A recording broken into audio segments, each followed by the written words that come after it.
ওসমান হাদির উপর গুলি করার প্রতিবাদে আজকে সন্ধ্যার দিকে উত্তরায় জুলাই রিবেলস নামের একটি সংগঠনের সদস্যরা প্রতিবাদ মিছিল করতেছিল।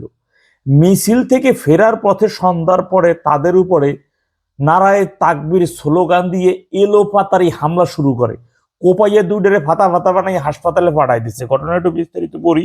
উত্তরায় জুলাই রিবেলস সংগঠনের দুই সদস্যকে টার্গেট করে এলোপাতারি কুপিয়ে গুরুতর জখম করা হয়েছে। আজ শনিবার সন্ধ্যায় ওসমান হাদির উপর গুলির ঘটনায় মানববন্ধন থেকে ফেরার পথে উত্তরা ৪ নম্বর সেক্টরে এই দুই সদস্যের উপর সন্ত্রাসী হামলা চালানো হয়। হামলার আগে তাদেরকে নারায়ে তাকবীর স্লোগান দিতে শোনা যায়। বর্তমানে জুলাই রেবেলসের দুই সদস্যকে মুমূর্ষ অবস্থায় উদ্ধার করে উত্তরার ৬ নম্বর সেক্টরে অবস্থিত USB specialised hospital Rajuk college সংলগ্ন আনা হয়েছে। ঘটনাস্থলে উত্তরা পূর্ব থানার ওসি উপস্থিত রয়েছেন। বাহ, দারুণ না?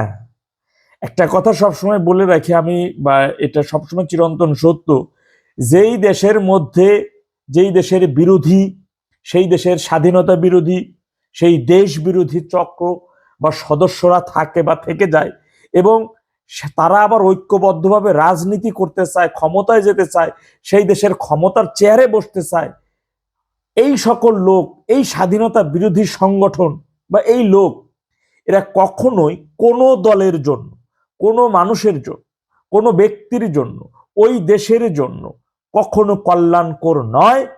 এটি ইতিহাস থেকে শিক্ষা নেওয়া উচিত বলে আমি মনে করছি। পৃথিবীর একটা দেশ আপনারা খুঁজে পাবেন না যে সেই দেশে এই স্বাধীনতা বিরোধী বা ওই দেশ বিরোধীরা এইভাবে রাজনীতি করার সুযোগ পায় বা রাজনীতি করে এবং তারা ক্ষমতা যাওয়ার স্বপ্ন কোথাও দেখছে। তারা সৃষ্টি লগ্ন থেকে শুরু করে ওরা বলে যে আমাদেরকে একটাবার দেখেন। কে বলছে এদেরকে দেখেন নাই? কে বলছে এদেরকে দেখা হয় নাই?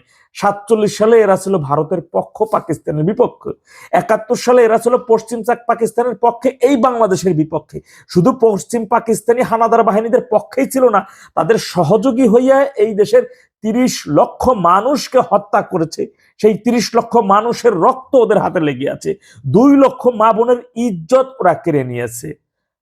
ওরা এই দেশ বিরোধীরা, এই স্বাধীনতা বিরোধীরা, ওরা নারীকে, মুক্তি বাহিনী ভাইদের, মা বোনদের তুলে নিয়ে তাদের হাত পা মাথা ওরা চেপে ধরতো আর পাকিস্তানিরা ধর্ষণ করত। এরা সেই লোক, এরা যেটা আপনার দেশটাকেই যারা মানে না, দেশের মানুষকে যারা মানে না, স্বাধীনতা সার্বভৌমত্ব মানে না, কিন্তু ক্ষমতায় যেতে চায়। এদের ক্ষমতা যাওয়ার চিন্তা একটাই কারণ হচ্ছে, ক্ষমতায় গেলে ওই যে বলবে 54 সালের ইতিহাস ভুল ছিল, 71 ভুল ছিল, মানচিত্র ভুল ছিল, পতাকা ভুল ছিল, সেটা মুক্তিযুদ্ধ ছিল না, প্রতিরোধ যুদ্ধ ছিল। বিসিএস এর প্রশ্নে পান নাই? প্রতিরোধ যুদ্ধ ছিল। আর ওরা মুক্তি, ওই যে পাকিস্তানি বাহিনীদের হানাদার বাহিনী না, এরা হলো প্রতিরোধ বাহিনী, এইভাবে নাম হবে। 71 এরা সবকিছুই মুছে দেবে। সুতরাং এখনো যদি যারা দেশের পক্ষে রাজনীতি করা যে দলগুলো নিজেদেরকে দাবি করে, তারা যদি এখনো এই জিনিসটা রিয়েলাইজ না করে, যা না বুঝে, আর এই দেশ বিরোধীদের যদি স্বাধীনতার স্পেস ছেড়ে দেয়, এটা তাদের জন্য যেমন হুমকি স্বরূপ, এই দেশে এই মানচিত্রে জনগণ উভয়ের জন্যই হুমকি স্বরূপ।